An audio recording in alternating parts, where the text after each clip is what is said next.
Hello, everyone.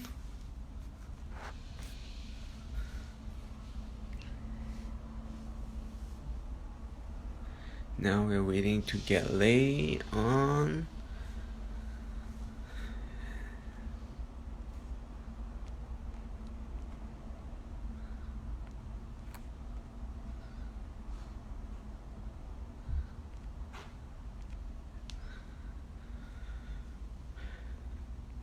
Hello.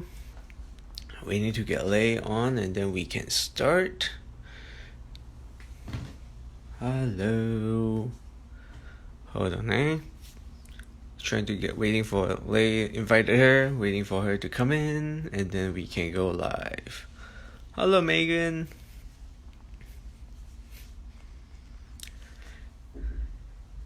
Hello, Katie. Yeah, waiting for Leigh to come online. Ah, there she is. Alright, Leigh is here. So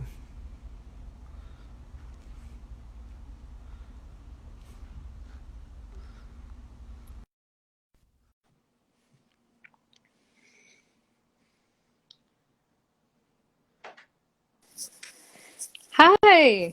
hello, Leigh. Can you hear me okay? I can hear you okay. Yay, good, good, good. Can you see me okay? Because I didn't realize you can't go landscape on Instagram Live, so my little tripod was no use right now. Yeah, it's a little bit different compared to Facebook where you can adjust it. Yeah. Uh, Although both of them are owned by Facebook. I mean, yeah, like IG. So how are you today? I am good, thank you. It's been stay home for quite a while, so we have another month. And how are things on your side?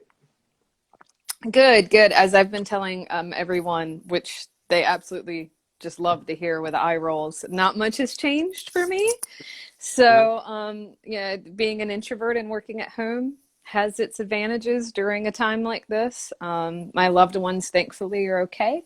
And, everyone's kind of doing well. So, other than dealing with the rest of the world and how they're Mhm. dealing with it, things are good. Things are really good. Thank you Good. for Yeah, asking. no problem. Yeah, got to know that was that was your character like from the Fitcast. Last time but apart from that, like no one really knows what you do. Yeah. Well, I've been online for what, since at least in the industry since like 2005. So I Mhm. think I'm probably doing everything wrong since no one knows what I do and it's been like 15 years.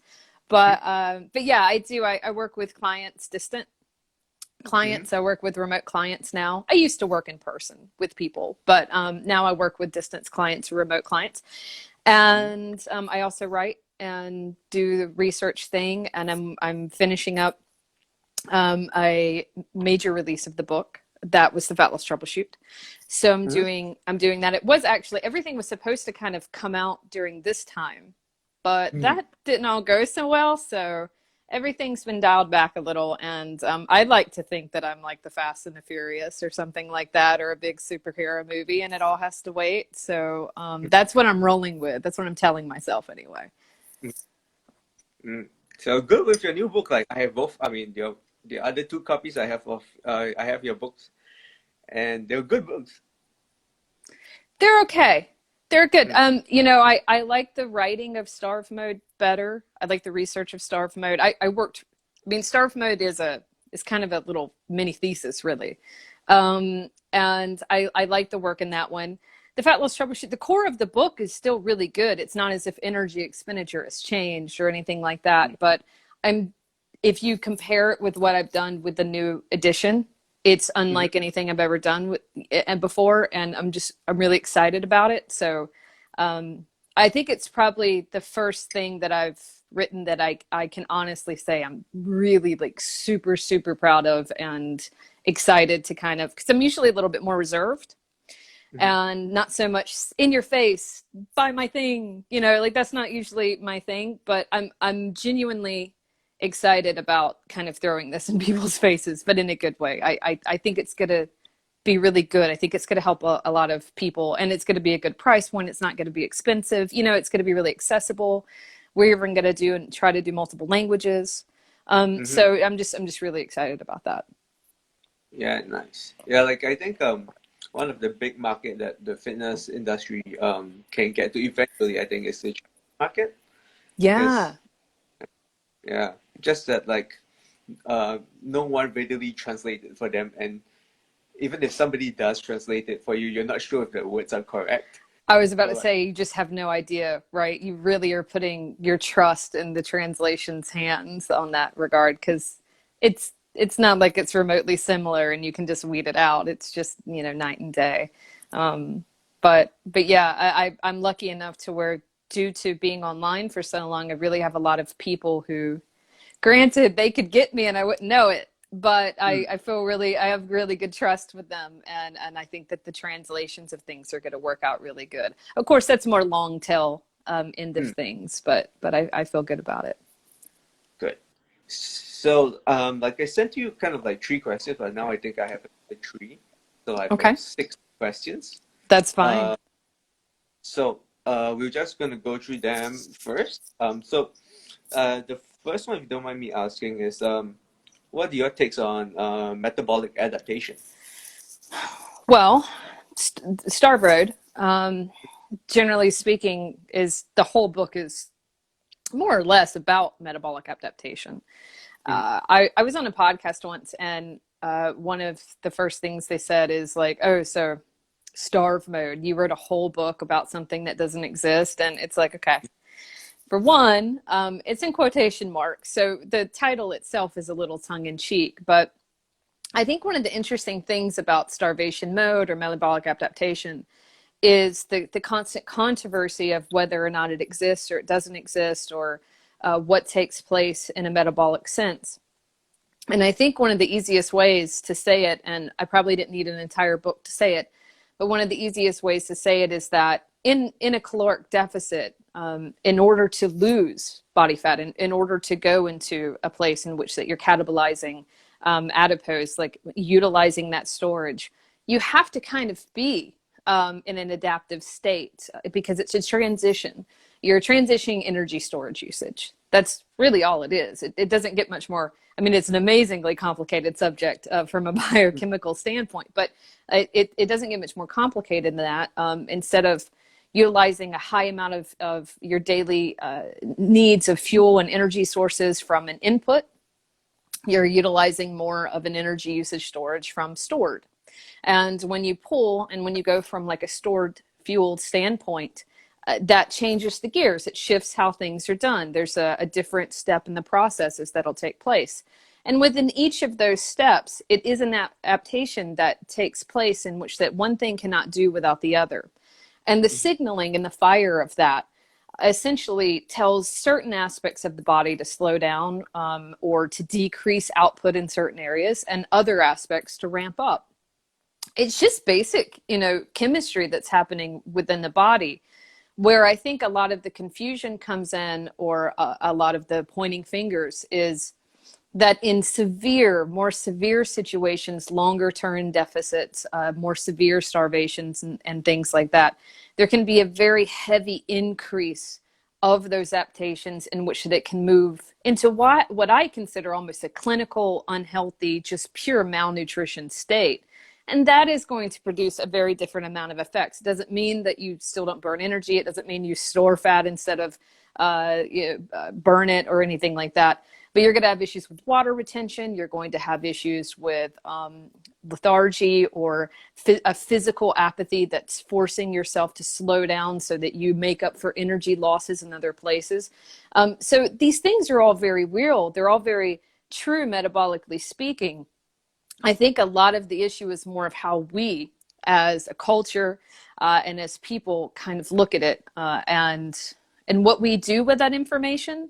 You can either utilize it to help you keep it at top shape as much as you possibly can, or you can utilize it as a source to say, well, this is why what I'm trying to achieve can't happen, or this is why I can't pull off the goals that I want. And instead of looking at your tracking and expenditure and your total daily energy expenditure and things like that. So it's just something that happens. It's what happens whenever we're trying to go into a deficit. Just as anything else in the processes of those things, it's a piece in the puzzle. So to me, it's a piece of the puzzle. You take it into account, and with that knowledge comes power and the ability to really manipulate your body composition and trying to make it as relatively painless as possible. Okay. Okay. So moving on to the next question, for fat loss, would it make sense to wake up early and get your step count in, let's say 10,000 steps a day, or to sleep and manage stress well? Yeah, it's a chicken and egg thing, right? What kind of achieves your goal? There's so many factors that come into play with something like that, because let's say you're in a situation, and I have clients, even myself, if I know I'm having a day where I'm having a hard time or go to have a hard time getting my daily energy expenditure in. And I should preface this by saying that one of the reasons you can do this is to be able to control the variables of your weight manipulation, and having, say, the same steps all the time, or consistent in steps, consistent in tracking, allows you to see if there's any hiccups happening. So if that's part of your strategy and you want to get those specific steps in every day, and you understand that that's going to take place, then you can say to yourself, okay, I'm going to get up in the morning, I'm going to do what I need to do, even if I'm sacrificing a little bit of sleep. If that happens on an occasion, if it happens infrequently, if you're just making that judgment call, I don't think that it's the worst thing in the world. But if you're consistently in that situation, if you're consistently in that place, what I feel, and I think that a lot of research stands beside this from my anecdotal experience, is that one of the biggest changes to hunger, or our satiation or signals of hunger, is sleep. In so many studies, we see confirmed that you decrease your loss of sleep, you have an increase of hunger, increase of lethargy, increase of issues of depression based symptoms, even if they're an acute issue. So all of that says, slow down, eat more. Slow down, eat more. Like, that's what that all contributes to. And it doesn't mean it will happen. It doesn't mean it has to happen. But you're setting yourself up for an environment that fosters that type of behavior. And so what I always try to do with myself or with my clients is try to set up and foster an environment that makes it as easy as possible to stick to your whether it's maintenance or a deficit, but especially if it's a deficit, because they're hard enough as there is. To make it as easy as possible to stick to the deficit, and to put health and sleep and mental wellness and all those things top priority as much as possible. So if it's an intermittent thing where you're like, yeah, like, I'm going to get up early, I'm going to knock this out, it's one thing. But if it's a continual decision, I would be hard pressed to lean towards that individual is going to have a harder time as time goes on with compliance. It doesn't mean they will. But if I had to put my money on which individual would have a harder time with compliance, it would be the one who sacrificed sleep. So, but that doesn't mean that individual couldn't still knock out some serious fat loss, because not having sleep does not negate our ability to achieve fat loss. But I would still put my money on compliance for those who got sleep. Compliance, okay. Thank you. So we're just letting everybody know that they can ask questions and just type it there, and then we'll get to it. So this is the usual big question, like calories versus hormones. Okay, we know that you need to get calorie deficit for fat loss, weight loss to happen, right? So what are the potential issues with the hormonal side of? I mean, when everyone says that, it's kind of like calories versus breathing. How does that work out? Because it's all such a harmonious and symbiotic process. Mostly what hormones, and it's like, even isolating it, and that's not to come at you, but even to isolate that in a question, it makes for such a difficult answer, really, because you have so many avenues. Like, I'll give a for example, right? So let's say an individual, a female, PCOS, for example, is one of those kind of typical things in which that is associated with a hard ability to lose body fat, which there's a lot to be discussed in the studies of that and how correct that actually is. But putting that aside, let's just say that the kind of constant thought is women who have PCOS, who have a higher level of androgens, or slightly higher levels of testosterone, or have endometriosis, or any of those type of things, have a harder time losing weight. Well, the factors you look at is basal metabolic rate, because that's what's usually tested. Basal metabolic rate is tested in these situations. In that instance, and again, it's a little bit controversial, most studies show that the rate is relatively the same, that there's not actually a decrease in metabolic rate versus a normal or non-overweight, etc. There's one study or one kind of area of research or a lab that it comes out of specifically that keeps kind of being the smoking gun of that. And they say that there's a significant decrease in basal metabolic rate compared to normal or even other overweight individuals. So we look at that and we say, okay, even if that's the case, let's say that kind of one anomaly study out of the collection of all of them is correct. Let's say that is correct. What you're looking at is potentially a variation of a couple of hundred calories a day, which again, I think is incredibly argumentative. But let's say that we agree with it. Let's say that women who have PCOS do have that decrease in metabolic rate on a daily basis.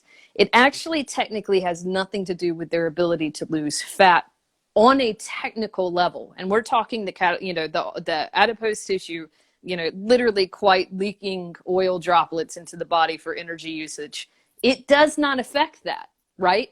What it does affect is the psychological issues of how much portion or caloric intake that individual is allowed to get.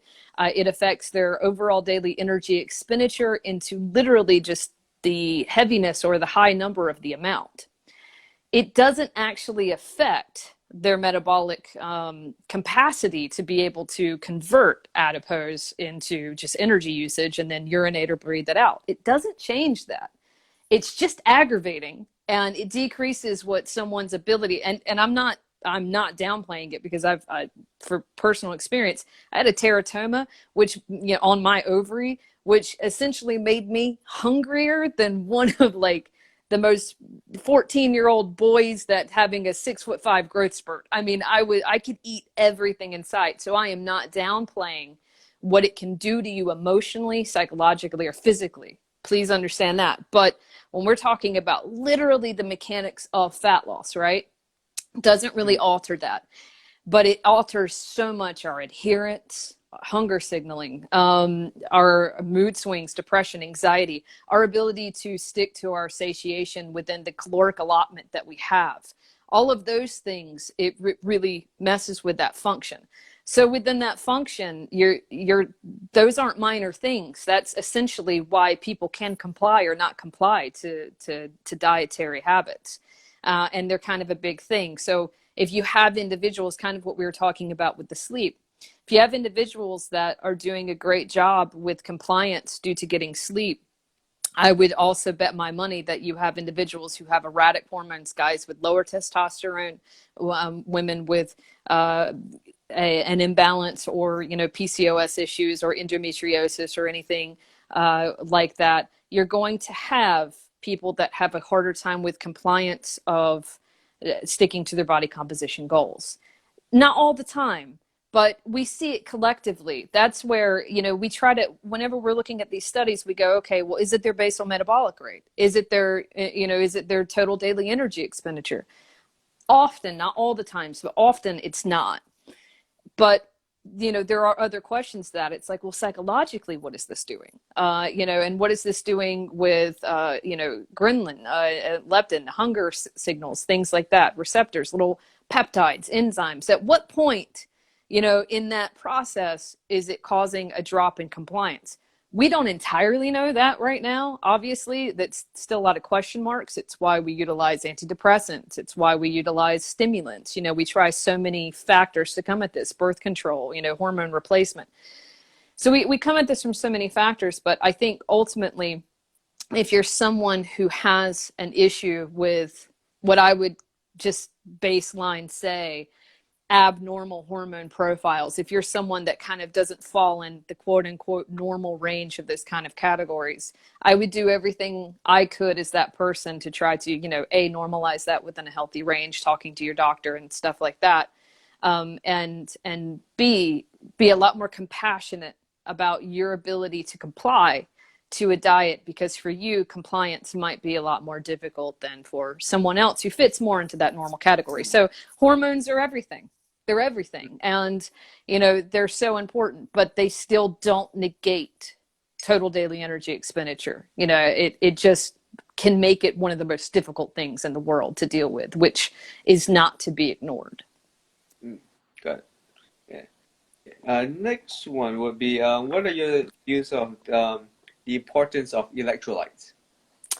Okay. I think that it's a very underrated area of focus in the aspect of research. For fat loss per se, and if we're speaking in the aspect of fat loss, does it really affect? This all goes back to compliance.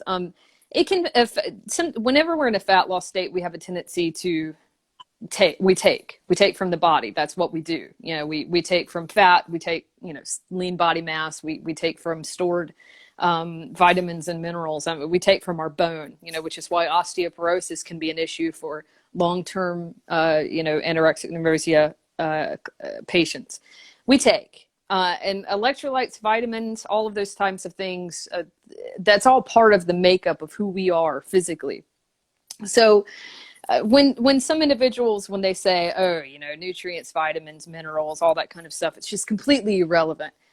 It's not irrelevant. I think that sometimes it's a lot of bounce back for the crazy supplement community in which that we deal with, right? And I do, when you're so bombarded with every completely unregulated, untested thing in the world, you do have a tendency to go, just eat food, call it a day.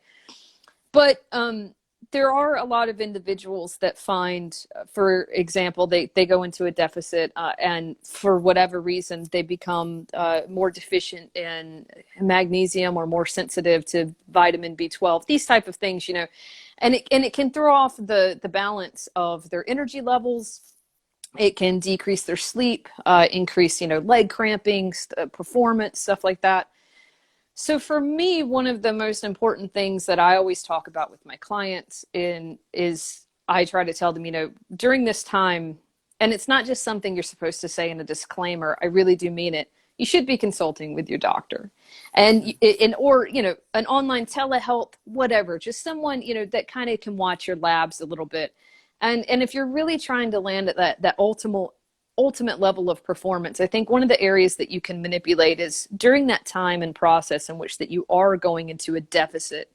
If it's small, if you're cycling, if you're rarely in some sort of long-term aggressive deficit, this is really not going to be necessary. If you're healthy, if you don't usually have issues with incredible lethargy or loss of sleep or things like that when you go into a deficit, this is probably not going to be an issue for you. But if you're an individual who within 3 days of a diet starts getting raging headaches, loses the ability to get a good night of sleep, you're massively tired, you seem to be really affected. If it's not overall total daily energy expenditure calculation that's being off, like you're in a massive deficit or something like that, but if you really are kind of tracking in some of a mild deficit, I think a good place to start can be making sure that your electrolytes are in a good place and your hydration is a good place, because ultimately it's all about the functioning of the body and how everything is efficient and making sure that it's good. It's nothing crazy. I'm not talking about super dosing anything. I'm not talking about anything like that, but just making sure that you're getting some people getting your minerals and vitamins in a day. I think it can be very important. And anecdotally, it's something that I watch out for in my diets and things like that. And some clients, not a thing. They're not affected. Like it's just, they no issues for them whatsoever. And there's other clients in which that a few days, and placebo or not, within a few days of going into a deficit, they're just completely at loss of energy, and making sure that they've got their vitamins and minerals in place seems to help them. Always with always whole foods as much as possible, or really quality, high quality supplements with just normal ingredients, nothing crazy. So that's kind of my take on it. But I do think I'm curious to see the field of it open up more and expand more. Not so much necessarily in the aspect of fat loss, like as in accelerating fat loss, but helping with compliance and energy during states of deficits. I think that's going to be an interesting place we go. I'm curious to see where that takes us. Okay. So would I say that you are also you okay or slash recommend like if a person is going on the diet, like beside apart talking to their doctors, like sometimes maybe getting a good quality multivitamin supplement, something like that? Yeah. Generally speaking, and they do these studies and they do this research, and I do want to caveat that there of the few people that are watching, there's a few individuals that might go, yeah, I read the research on my multivitamins, like it doesn't work, it's completely, and it's like, yeah, but we're talking about their deficits are malnutrition. They are low levels of malnutrition, and there's a certain level of that you have to take into account. So for some individuals, they can have issues with that. We're talking about making sure that you're getting your daily value of intake of that. Sometimes a little bit higher for certain individuals, especially vegetarians or vegans or something like that. So we're talking daily minimal like value of your vitamin B, your magnesium. It's nothing crazy. I'm not talking about powders upon powders and sports drinks that are really expensive. Just to me, it's an insurance that thus far it either doesn't help or it doesn't hurt. But the emphasis on not hurting, I think, seems to be pretty important. And that's going to be individualized. But blanket statement, we see that it doesn't seem to hurt. It either helps, doesn't help, or doesn't really hurt. Unless you're super dosing, it seems to be a safe venture to see how's my energy level. So it's a lot of caveating, I know, but it is something that if you're having issues with energy on a deficit and you're doing your protein good, you're making sure everything else is lining up. If you throw that into the bag, do you feel a little bit better? Cool. If you don't, it's just, don't worry about it. Creatine can be another thing for other people to use, like all those little ones that have actually had some good research. Those are the ones that I would dive into the test and see. Got it. So trying to understand this question, but I'm just going to read it out. The role of refined sugar versus fat consumption versus calorie deficit in fat loss. Okay. Ultimately, I think, and I hope I'm getting this right. I'm assuming that the individual is saying, how do you think that a refined sugar or a simple bit carbohydrate diet of a deficit diet compares to like a higher fat or a fat consumption deficit compares for fat loss? I think that's what they're asking. If that's what they're asking, then there have been studies that have looked at this. I would say that the research on this is, here's one of my bones to pick with the current research that is pitting a diet against a diet. One of the first things you have to look at is, okay, how are the individuals measuring this diet, period? Is it self-report? Is it in lab? How well constructed are these studies? Because when it comes to nutritional studies, it's not that you discount free living. Free living is very important, but looking at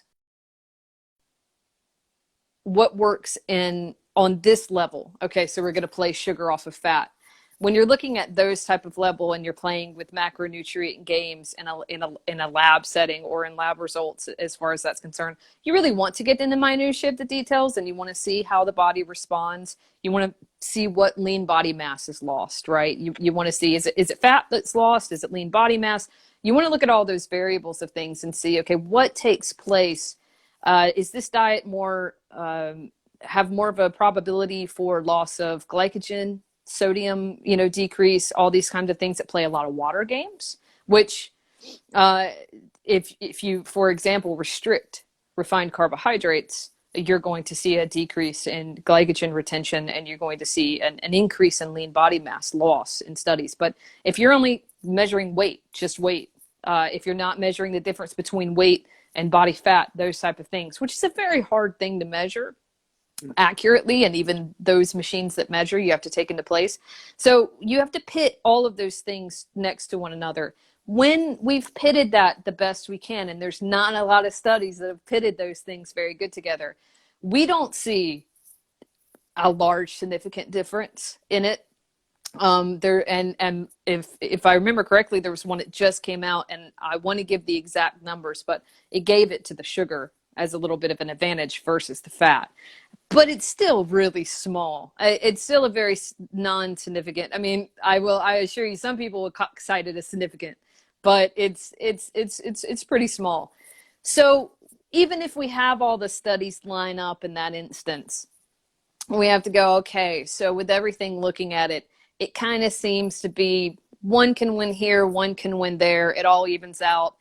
I do find that over time, the game seems to lend more towards the carbohydrates, and the reason that I think carbohydrate or heavier carbohydrate diets win more is because fat is so easy to overeat, and it's so easy to manipulate. It's so easy for the caloric density of it to go on so fast, and with refined carbohydrates, it's really hard to turn it into stored fat. It's a whole different metabolic process to move that into the storage facility itself. So because of that, you have a higher metabolic demand. And it's at a small level, but it's still a higher metabolic demand that's taking place. So I would still give that to the edge of that. However, I would give maybe a more functionality or nutrient edge in sometimes to other things. So it's why ultimately I'd like a balanced macronutrient intake with a higher emphasis of focus on protein. Carbohydrates are not essential, but overall the calories do matter. It's just it's lifestyle, and it's going to be choice, but you really got to look at what allows you, and this goes back to compliance, what allows you to be able to achieve the goals that you want to achieve in compliance day after day after day, not just when you're hopped up and it's a 20-day thing, but every day, consistently, month after month, in maintenance, and that you can play with stuff too. There are time periods in which that I play with very restrictive diets, but it's just the jump part, my psychology. It has nothing to do with some sort of macronutrient advantage. It just has to do with the fact that it tells my mind, hey, we're in a deficit. We're going into this now. We're doing something different. It has nothing to do with a macronutrient advantage or some sort of metabolic efficiency or anything like that, or high level of burn. I think what we're really looking at, and what you're going to continue to hear people say that really look at the research, is the macronutrient is going to affect the compliance more than it is basal metabolic rate or daily fat loss levels. It's going to affect these types of things a lot more. So what actually works for you?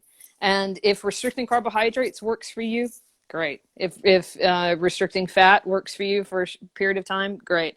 But I say that everyone's ideal, unless there's a specific issue, should be to trying to have a balance of those things, because ultimately, I as kind of prosaic as it may seem, I think that there's 3 macronutrients for a reason, and we have the ability to process all 3 at great levels for a reason, chemically speaking. So, and that's just basic metabolics. I'm not being funded by Big Sugar or by Big Fat, so it's just independent little old me saying that. Got it. Yeah, so I understand. Yeah, so it's compliance, and also ultimately it's your personal preference, right? Like based on your upbringing, your culture, all these foods, different foods, will be for different people, right? Like Asia, right? So a lot of the time, people like, oh, you need to go low carb, but then like if you're mainly growing up eating rice and noodles every day, it's kind of challenging that You're way. not even a part of the culture anymore, And there's so many great studies. I tell you, the amount of studies I read, the tightness and the control, the studies that come out of Japan, especially. Japan does some wonderfully tightly controlled BMR studies, and are underutilized, in my personal opinion, in popular culture research delivery. There's so much that really points and says, yeah, not much difference happening here. Like at a metabolic level, there's some strain, there's some issue, there's some lean body mass flux, there's some sodium playing that takes place, but ultimately that whole like daily energy need thing still at the core of what it's all about. And it's so you just got to imagine what works for you in free living and moderation and balance, while it's just so not sexy and it's so not interesting for people. It's ultimately what wins the game. And I have this whole section about advanced fat loss. I mean, I cover everything, Yohimbe and EC stacks and different types of steroids that allow for really advanced states. You can do HIIT that burns, very specific amounts of fat off your thigh. At the end of the day, the people that have been in it for so long that really understand this game, they just found a way to be able to not completely blow off season. They found a way to really understand, okay, like eventually I'm going to want to eat what my family eats, what my friends eat. I'm eventually going to want to be a part of that. I'm going to want to just kind of live in the world. And a big part of what I do is help people achieve impressive body composition, but while trying to really live in their world. And there's a trend of that happening. It's great. It's not just me, but it is very important to what I do. I just do not believe in aggressive macronutrient restriction unless there's a very specific reason, or you're just getting through your hustle time, and while you're in deficits and while you're hustling, you're like, yeah, I don't eat these things while I'm cutting because it's just too hard. But it's not because there's some sort of magical study that says it's going to torch my fat and instantly change me metabolically speaking. They've been looking and they've been arguing for like years. It's not showing up in the research. It's not there. It's just not there. So as a different topic, so like with you being in the industry for this period of 15 years, and especially with now the virus, like where do you see the trends, or like where do you see fitness going? Okay. I don't know about where you are, right? Mm-hmm. I'm in America. We're in Yeah. America right now. And in my country, Mm-hmm. there's a lot of this, like blinders are on. They don't really want to acknowledge that things have changed. Do you know what I mean? Already it's Memorial Day weekend, which is a time of honoring people who have fought, and there was not a lot of masks this weekend. I didn't see a lot of masks when I was going out and stuff like that. And I'm not saying that things aren't going to change, and I'm not going to say there aren't going to be alterations to the gym industry, and that everything is going to go back to what it was. I think things will be different, but ultimately, in my country, I would be surprised if there was a gigantic shift. I think it's a lot like with the travel industry after 9/11. There were alterations in security and things like that, and there was slight delays and alterations and things of how we did stuff. But in the end, we all just kind of kept going about business. I think a lot of people I know that were already online doing online health have very similar behaviors. I didn't see I thought there was going to be a larger shift in people going online for fitness. I was surprised at how many people didn't shift to online, to be perfectly honest. I knew a lot of people that were souped up and lined up for having this influx of online clients. I work with trainers. Like a lot of my clients are trainers, because trainers need trainers too, and trainers need accountability too. And they're like ready to go for online client work. They're ready to go for people that are switching. And I don't know if it's an acceptance thing, if it hasn't been long enough, but the jump didn't happen as aggressive as they thought it was going to. And I've seen that consistently. And I see an aggressive focus of getting the gyms open back up. So I would say that gym culture is probably going to be slightly altered, but not changed like for good indefinitely. I do think, and I hope that people are going to be kind of more aware in general of how to kind of just take care of themselves and take a step back to see how the little things can add up. I think one of the most fascinating things about COVID and what it's done is it's really alerted people to how every little move they make contributes to something. Whether that's been wrong or right, it still has alerted people, you can argue over semantics, but I think people understanding in our culture, in our generation now, just how much a droplet of spit or, fluid from someone's mouth can alter and change everything. And they've seen it in a real time way, I think is going to affect people emotionally. But in America, I have a feeling that freedom's going to win out. And then it's going to be what it is. And God love us. I don't know if that's a good thing or not. It's what it is. But I don't know if it's going to shift and change that much here. I do think it will in other countries. I do think other countries will be shift and change for a long time to come, maybe forever. Here, it'll be interesting to see. So far, a lot of the things it's been even worse or less reactive than I thought it was going to be. And I already kind of had a conservative bet as it was. So it's interesting to see, but yeah, that's kind of, and it's not my subject of expertise, sociology and economics and disease control, but from my viewpoint, that's what I think. Okay. So Coach Natalia said, okay, are you able to read the message she said? What was that? So Coach Natalia said she's been following you for 10 years. Okay. Thank you for your sound advice among so much crap in the industry. Well, thank you, because that's why I do it, for compliments like that. So thank you very much. So also because you've been based online for such a long time, right? Yeah. So this kind of pandemic, has it affected you very negatively, or is it the same? No, it hasn't. I've lost a few clients that, they're funny, most of them trainers, because they can't train people and they're not getting paid right now. So the clients that I've lost have actually been trainers. That's been the clients that I've lost. But it hasn't been that many.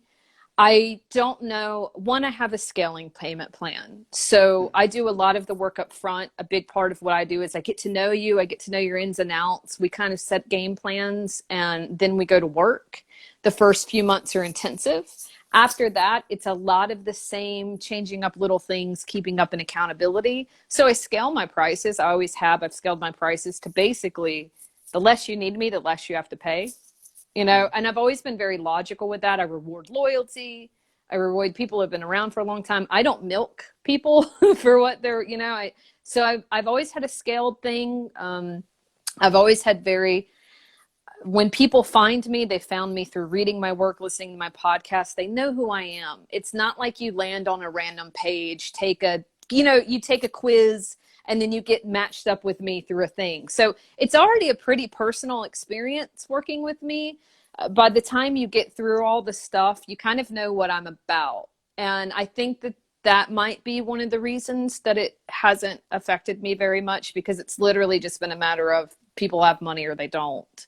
And if they don't, then obviously, I'm there. There's people I'm just helping. I don't care about the finance of it. So to me, it's an all hands on deck. I've been saying that to my clients. What can I do? What can we, do you need to talk more? Do we need to ramp things up? It's an all hands on deck kind of situation. I'm there for you. You're not just a number to me. And they've never been. So that's really important. And I just feel like the culture of my clients is very important. And I make a heavy emphasis on doing that. And so, yeah, so it hasn't affected me in a financial sense. It's certainly affected me in an emotional sense. It's hard when people are so upset and so heartbroken across the world, and you already can't touch anyway, and you can't, and you just want to reach out and you want to try to ease some of that anxiety, even though it's not your job or your place, but you just want to as a person. That's been really hard. The fear, is I hate seeing people who have fear. Fear breaks my heart in other people. Seeing people have fear kills me. So seeing my clients have fear, I've hated that. And that has affected me very much emotionally. But technically, from a business standpoint, I've been okay. It's more emotional and just kind of being there for them. Okay, good. We're just saying, guys, if you have any more questions, just ask them. And so, it's pretty quiet, right? So, since you've been based online and all this, what are the kind of say fat loss, like what have you learned, like training clients online and physically, right, for fat loss? Like, are there any major differences? Yeah. Um, I would say, and again, it's a little bit cheating, right? Mm, Because online, like when I was in person, most of my clients that I had were assigned to me or kind of random finds. It didn't have a lot to do with me, right? mm, So it was a lot of gin pop. And that's one of the reasons I didn't like it, because if you come to me, you automatically take things really seriously, or at mm, least you're invested on a different level. So I found consistently that my online clients achieved so much better results and were so much more tuned in and listened more, they listened more, and they kind of did what I said to do a lot better, versus these people who saw me as a random wheel in the cog. They just saw me as kind of an accessory to their gym, really. And that didn't go so well for results. I find that you want serious results, or you want to excel to like the next level of what it is you're doing, you take it seriously. And signing up with me, like it is a serious thing. It's a commitment. It's a financial commitment. It's a time commitment. We're in it. It's emotional. It's all of it. It's in there. And so my results with my online clients were just significantly more. They were better. They were kind of night and day. And then eventually it became, people found me in person because I was online, and that went fine. But ultimately, I'm kind of an introvert, and I love training just to train, and I love getting into the gym to get into the gym. I did not, if I had my own facility, that's kind of what mm, it was. I never wanted to open, well, no, I wanted to open my own gym, but it just didn't kind of pave out. So I was always working at someone else's gym. So the reason I don't have that is really because I just didn't like working for somebody else or in their property. That could be a mm, completely different thing now. But so I just went online mainly because I was in control. And and so now communication is everything, and it's always been everything. We track whatever they'll let me track. I will track everything if you'll let me. I will track everything. So I track whatever you'll let me track. But if you need to not track because it makes you crazy or neurotic, I find ways around that too. It's just about communicating and trying to find every angle you can to help someone achieve their goal, and it works pretty seamlessly. It's a pretty great system. It's really just a matter of if the individual's there, and if they're not there, then it's like, yeah, I don't think you're there. Do you want to take this to a different place of maintenance or explore other things or what have you? And that's sometimes the case, but most of the time we point, shoot, go. That's mm. it. And maybe you hang on for accountability so you don't blow everything that you've done, which is easy to do. But yeah, it's a pretty well-oiled machine at this point. And it's every once in a while someone new comes in, and I say goodbye to someone that I've been working with for a long time, which I hate, but I do love that I can say goodbye and they're not tethered to me because I'm holding them hostage for the information. It's just because they've moved on, and that's great. So yeah, it's just a nice well-oiled machine. Do you play Call of Duty? Is that Corey? Did Corey ask that? Yeah. I do play I love shooter games.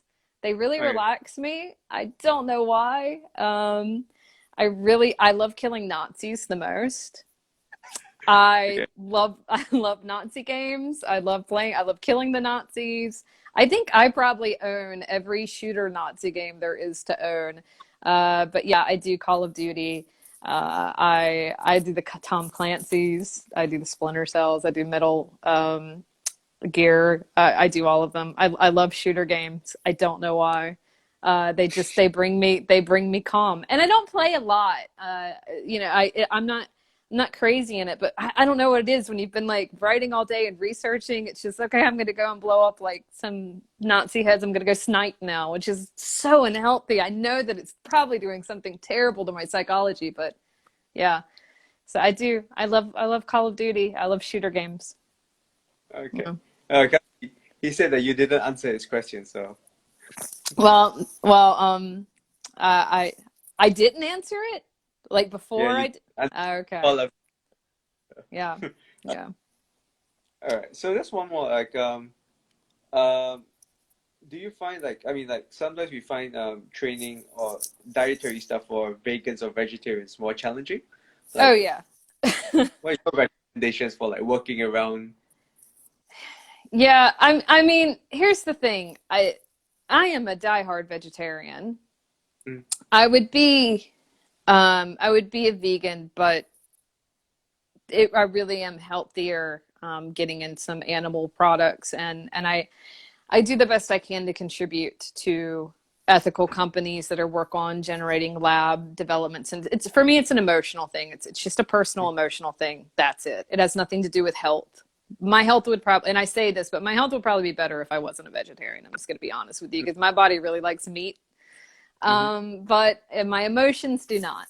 So mm, um, I find that programming and tailoring for vegans and vegetarians, one, we're a more emotional lot. I mean, we have all kinds of emotions. I've never met a vegan or a vegetarian that wasn't just a little sensitive.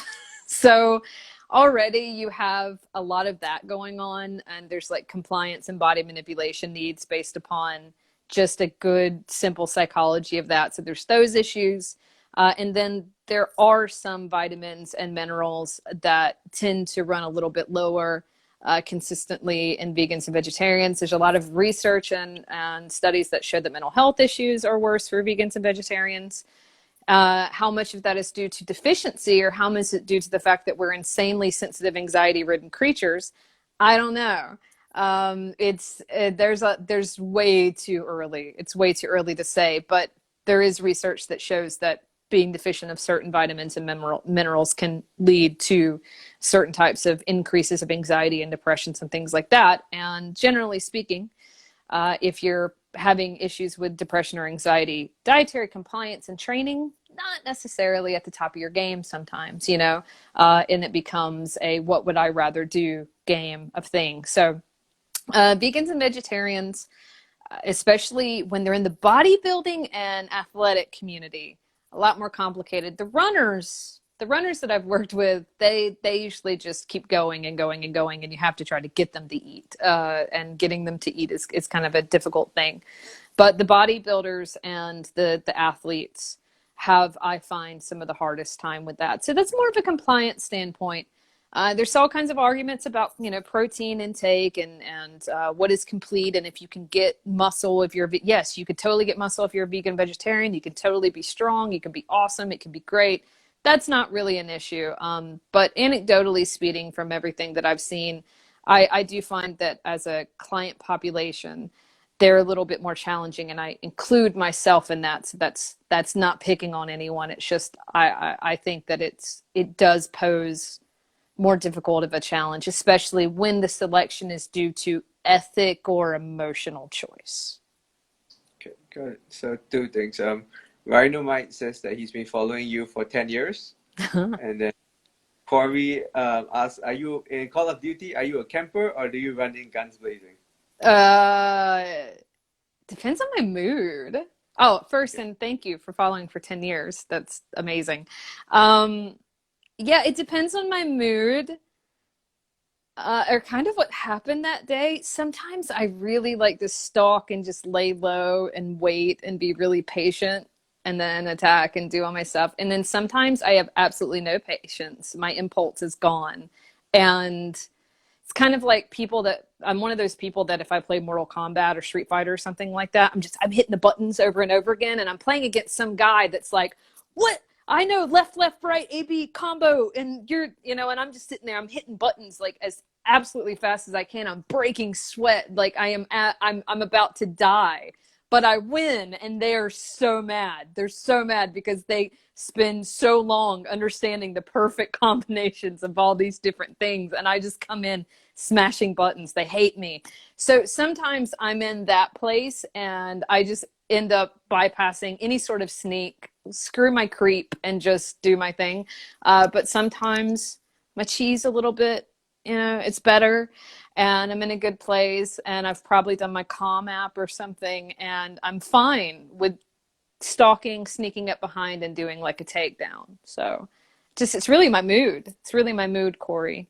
Um, these are the really important questions that we're having here, just for the Okay, record. what? Yeah. And then can you just say about talk a little bit more about your new book that's coming out? Well, it's going to be a bit. I'm not exactly sure when Okay. because I don't want to release a product during this. And while everything is going on, it seems for me not the right move to do. And so, yeah. But I am releasing a Audible, Kindle, hardback, paperback release of The Fat Loss Troubleshoot at its newest edition. It Mm. is completely brand new. Nothing, I don't think anything's in it from the old book. In the sense of writing, I don't think I copied anything, not even a formula, nothing. It's all brand new. It's all written. It covers fat loss, everything fat loss. That's the point of it. It's just fat loss. You know, what everything is about fat loss, how to achieve fat loss, if you can achieve fat loss, if you're having a problem achieving fat loss, plateaus, set points, studies. It's just a book about fat loss. With that, there are lots of things that kind of, I hope, keep you hanging in there while you're reading it, that keep you interested. There's anecdote, there's stories, there's some an interesting biographical mission that I went on for a doctor that I kind of fell in love with from the 1900s, and that kind of Mhm. takes through each chapter of the book. It kind of goes into that a bit, but so it's a hodgepodge of things, but ultimately it's about and what that want to achieve it, what we can do to try to achieve it better, whether or not it's even necessary, and it's something that they should be doing, and just kind of, I hope it gives them control and education and understanding so they do not feel at the beck and call of a capitalism or advertising or a marketing system that doesn't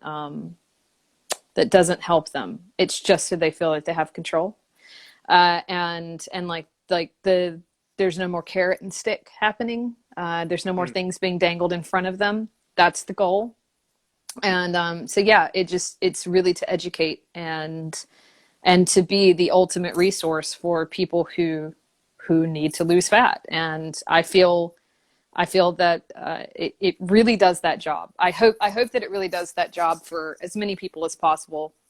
And I'm really proud of it. I'm really proud of what I've done, and I can't wait to share it with people.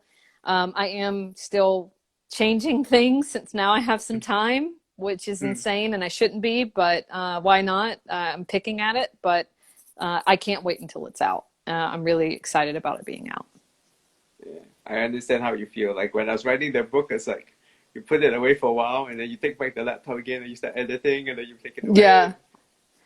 Well, and that's the thing. Stephen King. I don't know if you've ever read On Writing by Stephen King, but he has this section where he talks about how long he'll tuck away his manuscript, and he'll Mm. be like, "Yeah, you got to put it away for at least 3 months. 3 months, you can't look at it, you know."